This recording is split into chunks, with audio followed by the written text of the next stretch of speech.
Olá, meus queridos alunos, minhas queridas alunas do oitavo ano da Escola Cristã Eduardo Miller. Aqui é o professor Rodrigo Calderaro e eu estou trazendo uma videoaula para vocês. Não posso estar presente em sala de aula nesta quarta-feira por motivos de trabalho. Então, esta foi a maneira com que estamos solucionando esta questão e conseguiremos dar conta do nosso conteúdo. Estamos estudando as transformações ocorridas na França.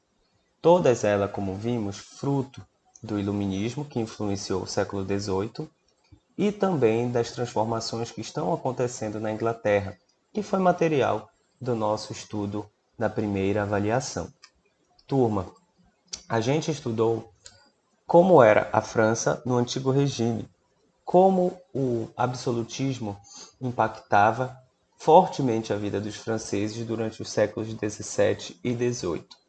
Nós vamos ver vimos a Revolução Francesa, como o absolutismo foi encerrado, e também vimos na aula anterior como era a República instaurada após a Revolução Francesa. Ou seja, todas essas experiências são as experiências do povo elegendo seus próprios representantes. Como já disse, são um fruto da influência do Iluminismo na Europa do século XVIII.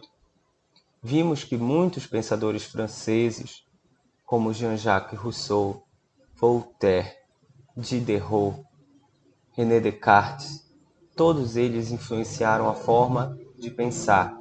E na França, esse eco foi sentido através da forma de o povo, cansado das explorações que sofria dos grandes monarcas, cansado dessa forma de legitimar o poder através da teoria do direito divino, esse povo, principalmente os mais pobres, conseguiram liderar representantes nas assembleias, conseguiram impulsionar a criação de declarações de direitos humanos, garantindo-lhes direitos básicos que antes não existiam, como o direito à vida, à liberdade. Então, vimos também participação das mulheres nos levantes e também observamos quando o rei, infelizmente, não tem mais poder de governo, acaba traindo a sua própria nação, a França, e é decapitado pelos republicanos. Aí nós temos o momento da Revolução Francesa em que alternam-se no poder girondinos e jacobinos, girondinos mais moderados, jacobinos mais radicais. Pelo fato dos girondinos sentarem-se à direita nas assembleias nacionais, eles são conhecidos como partido de direita, conservadores. Pelo fato dos jacobinos sentarem-se à esquerda, naturalizou-se que todo discurso radical e mais propenso ao povo seja chamado de esquerda. As origens dessa polarização na política que nós vemos até hoje estão aí na França do século XIX, na França revolucionária. Aqueles franceses que foram às ruas, principalmente os sans-culottes, que são chamados aqueles sem posses, os mais miseráveis, eles apoiando os jacobinos, conseguiam que os jacobinos ascendessem ao poder e tentassem algumas reformas mais populares. O que nós vamos ver agora, turma, é o finalzinho de toda essa revolução. Porque assim como a monarquia, o governo de rei Luís XVI, do seu antecessor Luís XV, não estavam satisfazendo nem a burguesia e nem as camadas mais populares da França, a gente vai observar que os governos revolucionários republicanos, sejam eles dos girondinos ou dos jacobinos, e lembre-se dos jacobinos, possuía muito terror, pois a guilhotina era usada como arma contra seus opositores, eles não vão satisfazer todas as ânsias, principalmente da burguesia. O país, a França, vai continuar pobre, vai continuar miserável, vai continuar perdendo as guerras na política exterior, vai continuar, enfim, em crise. Como essa crise terá fim? nós vamos ver agora com esse capítulo 4 do tema 2 do livro didático de vocês, chamado A Era Napoleônica. Venham comigo. Nós vamos ver os motivos e o contexto histórico da ascensão de um novo líder. Se lá durante a Revolução Francesa nós tínhamos Robespierre como líder dos jacobinos, um grande político que usava a guilhotina para assassinar os seus oponentes, nós vamos ter a ascensão de um novo líder agora, mas esse líder não vai ser nem do Partido Girondino e nem do Partido Jacobino. Vamos entender. No finalzinho aí da Revolução Francesa, já quase chegando no século XIX, nos anos finais, 1792, 1995, 98, a gente vai continuar observando a França em crise. Isso vai fortalecer uma instituição francesa, que é o Exército. O fortalecimento do Exército ele vai começar a ganhar muito mais corpo, vai ganhar mais influência. Porque se em um contexto de crise social, civil, onde as pessoas elas não conseguem encontrar a paz por si só, existe uma propensão do Exército Nacional daquele país, no caso estamos falando da França, mas podemos observar isso em várias outras nações, nós temos a propensão de o exército profissional daquela nação tomar as rédeas e tentar controlar as situações de desordem. Isso se dá fundamentalmente quando o poder que é exercido através do povo, seja ele representado em república, seja ele eleito democraticamente, como é no caso do Brasil de hoje, o exército ele começa a ser, vamos dizer assim, convocado a intervir quando o povo não consegue encontrar os seus próprios e melhores governantes. Então é nesse contexto que a gente vai ver o exército tentando conter a Revolução Francesa. Nós vimos que a Revolução Francesa ela é chamada assim, a Revolução, mas ela é uma série de motins civis envolvendo lutas contra o exército, envolvendo morte do rei, envolvendo morte de políticos. Então, vocês podem imaginar o cenário caótico e de desordem que vigorava na França do século XVIII.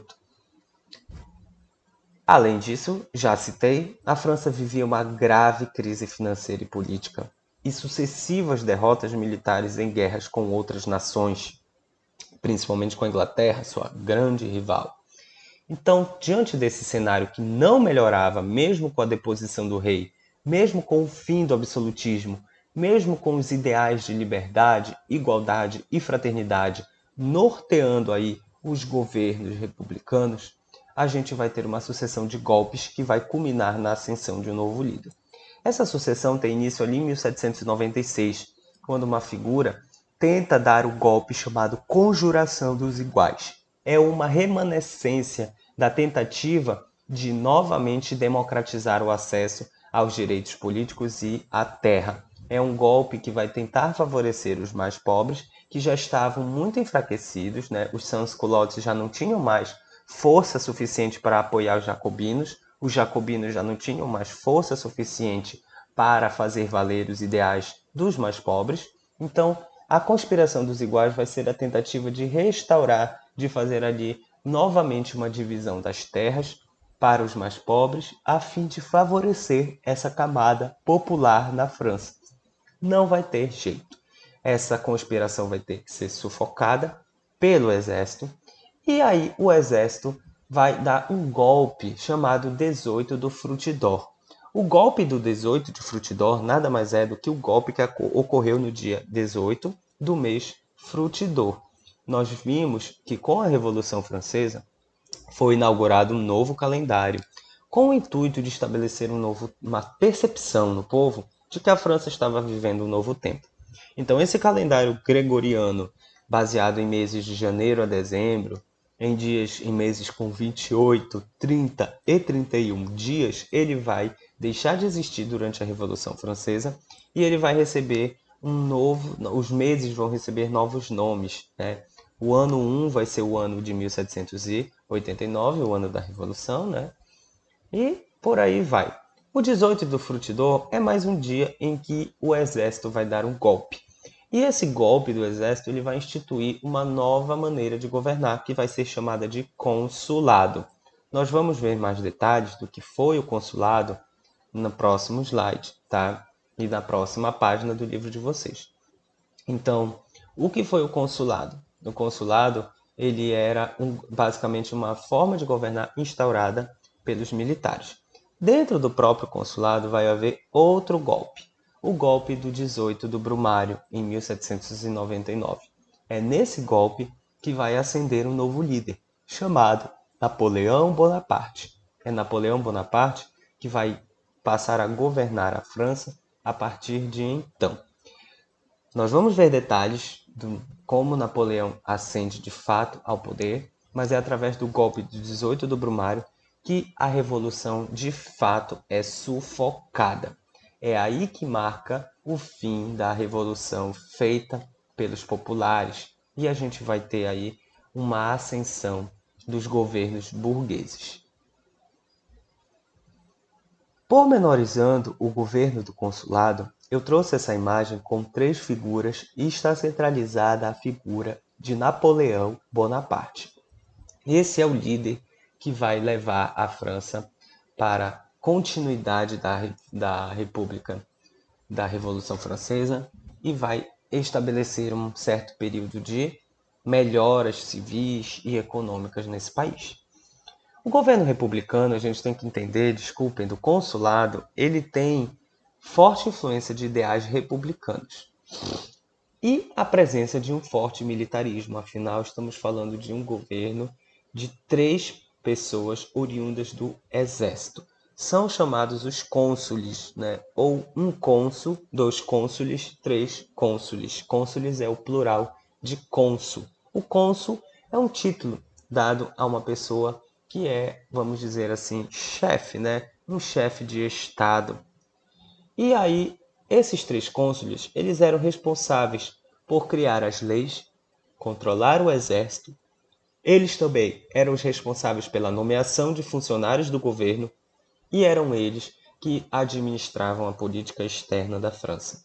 Ou seja, eles tinham os poderes de um presidente, como a gente conhece hoje, os poderes de um rei, que a França conheceu outrora. Então, a eles era dada uma série de atribuições, e essas atribuições é que davam a eles poder suficiente para que eles governassem a França. O governo do consulado marca o fim da Revolução e uma ascensão da burguesia ao poder. Podemos dizer que com o governo do consulado, quando os 3 cônsules assumem, entre eles Napoleão Bonaparte é um dos cônsules, é um general do exército, né? Cabe destacar isso. A gente tem a ascensão da burguesia ao poder. Então as camadas populares perdem sua influência política, perdem sua força política e ficam alijadas ali aos ideais republicanos militares da burguesia. As principais medidas tomadas pelo governo do consulado, elas vão favorecer o desenvolvimento nacional da França. Então, os cônsules vão criar o Banco da França, que é um banco nacional, assim como aqui no Brasil temos o Banco do Brasil. Vão reaproximar-se da Igreja Católica para que a Igreja Católica ajude a fortalecer, principalmente, os deveres morais e cívicos da população, para que ela possa conter a maior revolta, né? Vamos dizer assim, a turba que é a grande massa do povo revoltosa, né, com a religião. Vai ser instituído também a obrigatoriedade do ensino público, ou seja, ensino público para todos, e isso é uma medida que vai alcançar, sim, até as camadas mais pobres, menos favorecidas. E, claro, como a gente tem uma elaboração de uma nova forma de governar, a gente precisa sempre ter em mente que quando uma nova forma de governo, seja ela monarquia, república, democracia, surge em um país, ela vem acompanhada da elaboração de uma nova Constituição, porque nós já vimos isso. A Constituição é chamada Magna Carta, ou seja, o documento mais importante de um país. É ele que regulamenta em leis o país. Ele que diz quantas estruturas de poder vão ter, se são 3 poderes, se é um poder somente. É ela que diz se o país vai ser república, monarquia, quem serão os administradores, os funcionários públicos, etc. Por fim, turma, a gente vê como Napoleão conseguiu chegar ao poder. Foi através de golpes. Napoleão vai dar um golpe para se tornar um cônsul vitalício em 1802. Por que, turma? Porque a reputação desses cônsules está muito boa. Eles estão conseguindo, com essa série de medidas que eu citei anteriormente, restaurar a economia e a paz civil da França. Então ele vai conseguir o aval dos partidos para que ele se torne um cônsul vitalício, que é uma espécie de governante eterno, ou seja, ele não vai perder nunca o poder, ele não vai ser nunca retirado do poder por meios constitucionais, ou seja, não é possível pela lei daquele país que eles saiam do poder. E estamos falando de Napoleão Bonaparte. Então, essa figura central, que é o general que mais vai se destacar por conta da vitória nas batalhas que ele vai enfrentar, guerras contra outras nações e vai sair vitorioso, o prestígio de Napoleão Bonaparte vai crescer muito na França. Aliado ao sucesso das medidas econômicas, sociais, educacionais, a França vai se sentir segura elegendo, vamos dizer assim, aceitando, né, Napoleão Bonaparte como seu líder. E em 1804 ele se autocoroa imperador da França. É aí que a França vai tomar proporções imperiais. E a gente já viu essa história. Observe essa imagem. Napoleão está retratado aqui numa pintura como quem? Como um rei. Observem o cetro, a coroa de louros, pois ele é um vencedor nas guerras. Ele possui um outro cetro em que está apontando com os dedos para cima, denotando ali um certo poder divino, né? Ele está com uma série de medalhas. Então, essa imagem representa Napoleão como um imperador, né? Como um dono, um regente de muitas terras, um detentor de um grande poder temporal. É isso que vai acontecer na França. Quando Napoleão se autocoroa imperador, ele vai instituir um projeto de hegemonia. O que é um projeto de hegemonia?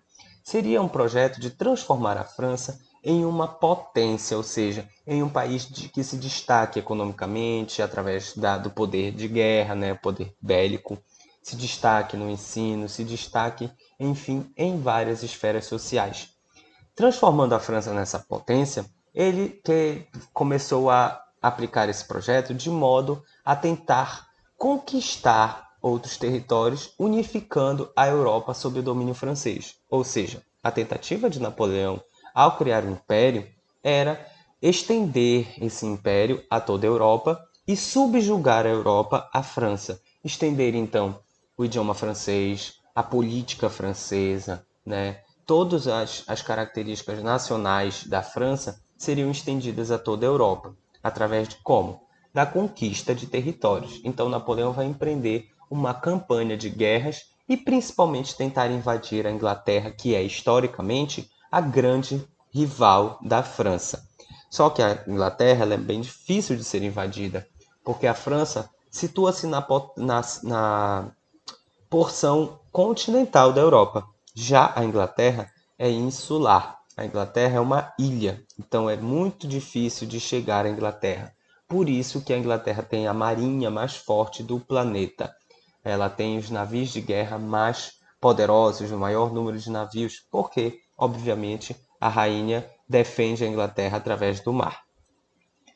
Como Napoleão não consegue invadir a Inglaterra, ele vai impor o bloqueio continental. Nós vamos ver em um slide mais à frente que Napoleão está conquistando muitos territórios. Essa conquista de territórios ele vai subjugando diversas nações e vai dominando-as politicamente. Ele vai impor uma lei chamada bloqueio continental.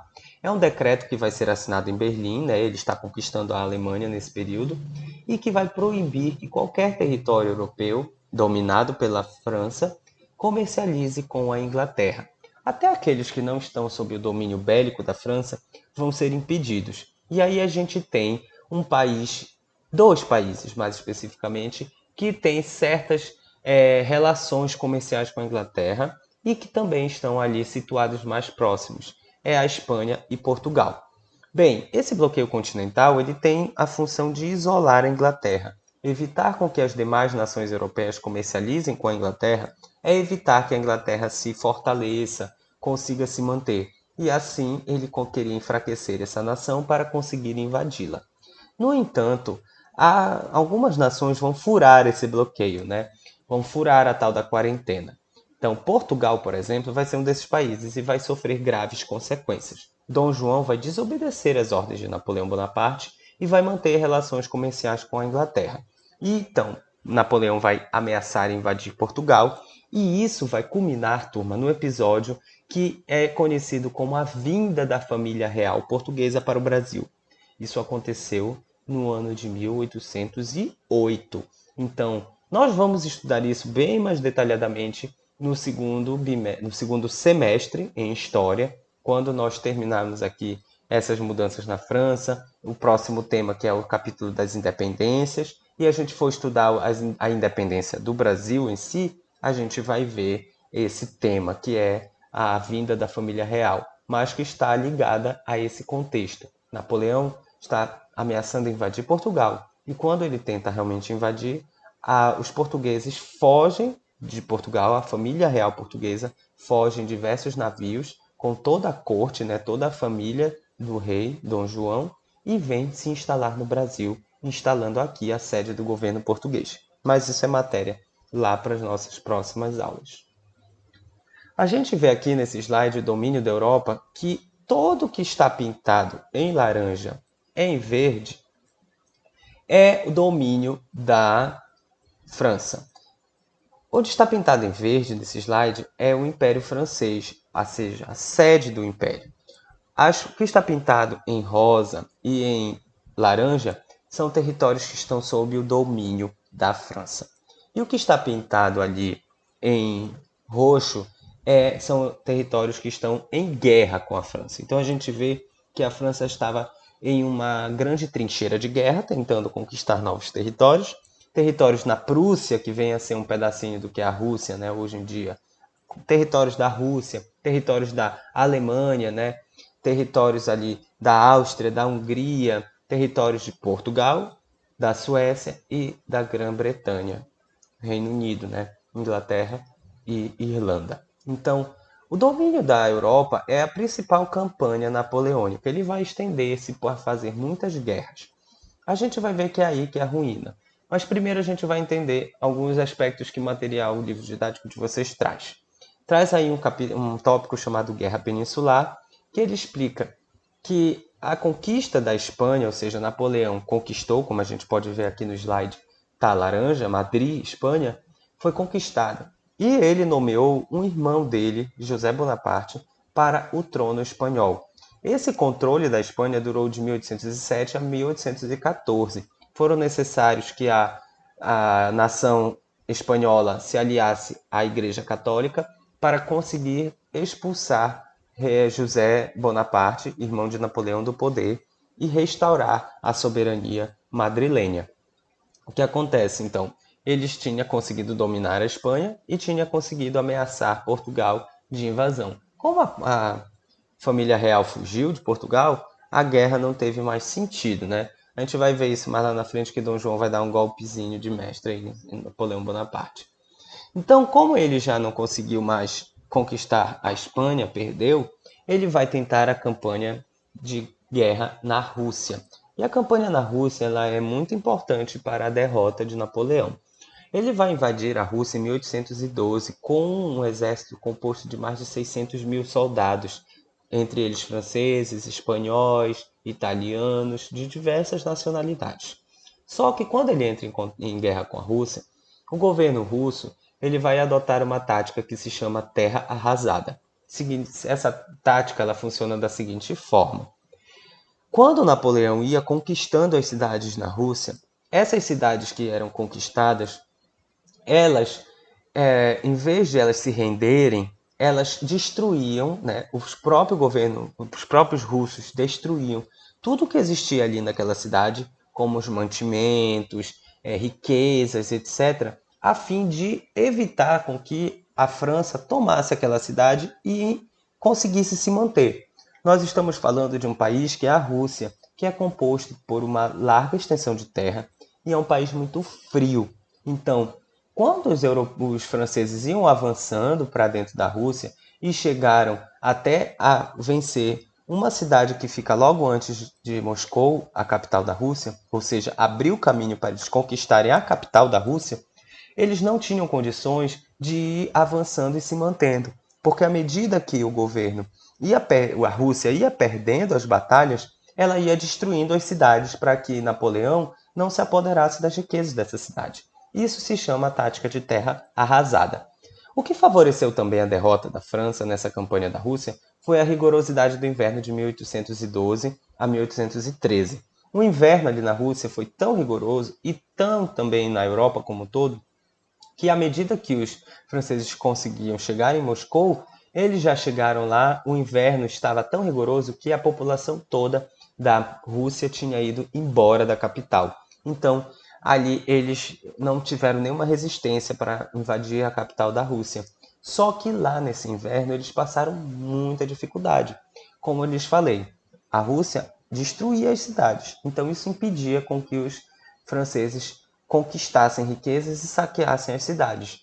Nessa técnica, a Rússia vai levar a melhor, porque o exército francês vai se enfraquecer muito e de 600 mil soldados vai ser reduzido para apenas 10 mil soldados.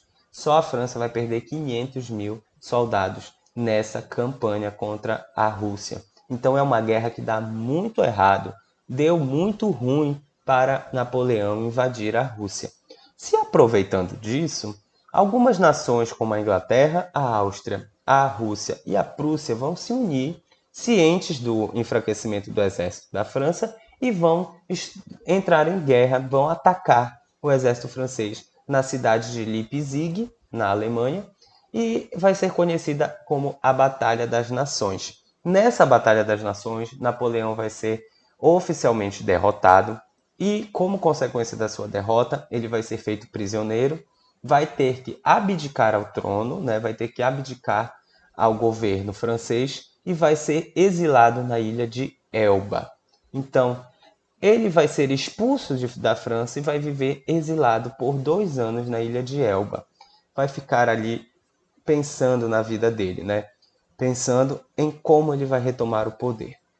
Então, Napoleão vai deixar a França e quem vai governar a França? São os Bourbons. A dinastia dos Bourbons é a família de reis que governava a França há muitos séculos. É a família de reis ali do rei Luís XV, rei Luís XVI, e o rei Luís XVII, que é o herdeiro dessa família, é que vai assumir o trono da França. Ora, vejam só, a Revolução Francesa que iniciou em 1789 vai terminar com o Napoleão derrotado em 1813 e a França vai ter que assistir novamente um rei ascendendo ao poder, ao governo da França. Isso vai gerar muita insatisfação, tanto da burguesia quanto dos populares, porque esse rei vai tentar reconquistar as terras que a Revolução Francesa estava distribuindo, teve condições de distribuir para os mais pobres. Então ele vai estabelecer uma mini reforma agrária ali, né?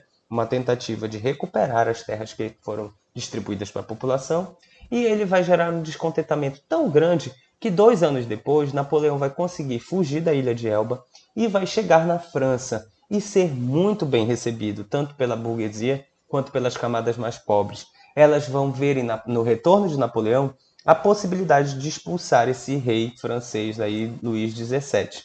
Então, ele vai reorganizar o seu exército e vai entrar em uma batalha, vai ascender ao poder, desculpem, vamos voltar um pouquinho. Ele vai ascender ao poder, né, em 1815, e ele vai governar durante 100 dias, até que na Batalha de Waterloo, na Bélgica, ele vai perder novamente, porque o exército está fraco, Napoleão também já não está com toda aquela bola que ele esteve 10 anos atrás, aí em 1802, 1805, ele está com o exército muito enfraquecido, vai perder essa batalha de Waterloo e aí não vai ter jeito, ele vai ter que abdicar após 100 dias. Isso é que ficou conhecido como o governo de 100 dias.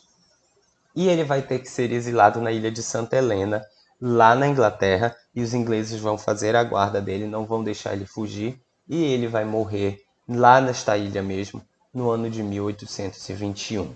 Então assim encerra a jornada deste grande líder político francês que conseguiu conquistar muitos territórios para a França, entrou para a história mundial, né, conhecidamente como um grande imperador, remetendo aí aos imperadores das épocas do Império Romano, né? Então, a gente tem aí a ascensão e a derrocada de um líder francês. E aí a gente vai estudar novamente a França somente no ano que vem, turma.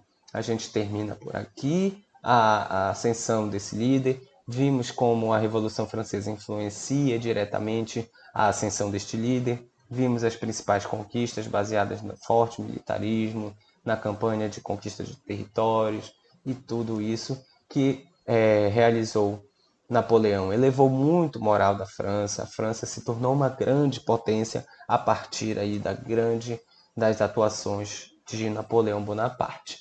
Como finalidade, né, quando Napoleão Bonaparte realmente perde e está exilado na ilha de Santa Helena, as nações europeias que entraram em guerra com Napoleão, com a França, a Inglaterra, a Áustria, a Bélgica, a Prússia, a Rússia, vão se reunir na cidade de Viena, capital da Áustria, e vão ali fazer um acordo.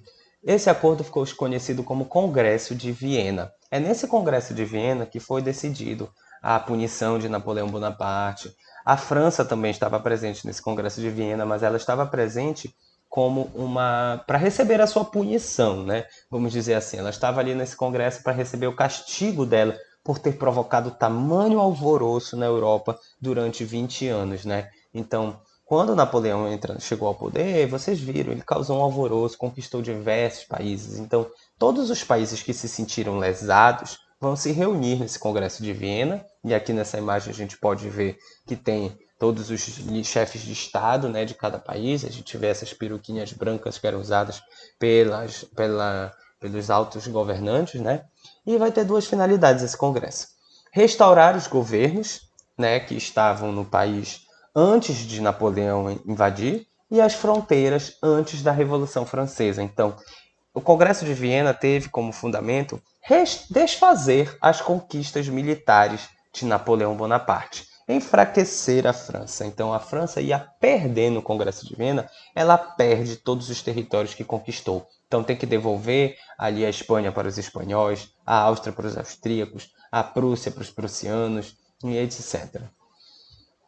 E o princípio do equilíbrio europeu, que vai ser um fundamento ali desse congresso, que é recompensar as nações que lutaram contra o Império Napoleônico. Além da França ter que indenizar financeiramente, então a França vai sair quebrada dessa brincadeira aí que o Napoleão fez, ela também vai ter que se comprometer a manter a paz entre as nações, ela não vai mais poder entrar em guerra durante um bom tempo, e essas nações elas vão querer também algumas compensações, porque se a Áustria, a Prússia e a Inglaterra se uniram para um bem maior, elas vão ter que repartir os lucros dessa guerra. Então, o Congresso de Viena nada mais é do que uma reunião para que sejam feitas essas sanções à França e as nações que conseguiram deter o poder de Napoleão sejam reconhecidas e recompensadas. Turma, esse é o final do capítulo 4. Nós vamos dar um time de estudar a Inglaterra e a França agora. Na próxima unidade, nós vamos estudar as independências. E a gente vai estudar as independências das colônias na América do Norte e do Sul, para poder a gente estudar a independência do Brasil. Mas antes, turma, eu estou lhes dizendo em primeira mão, e eu lhes confirmarei isso na sexta-feira, que essa é a matéria do nosso pré-teste da segunda avaliação. Desde as transformações do antigo regime na França até a era napoleônica, vai ser cobrado de vocês em um pré-teste bem tranquilinho, bem bacaninha, e eu vou fazer isso não vou fazer isso, desculpem, antes de revisar com vocês esse conteúdo. Então, para a aula de hoje, na quarta-feira, fiquem com essa explicação, com esses slides. Essa aula vai continuar disponível no YouTube. vocês podem reassisti-la, mas presencialmente aí com a querida coordenadora Bernadette, eu quero que vocês realizem a atividade do final deste capítulo, tanto a sistematizar quanto a refletir. Quaisquer dúvidas que tenham, vocês deixem em branco e quando chegar na casa de vocês, mandem para mim no aplicativo Clipe Escola que eu vou responder.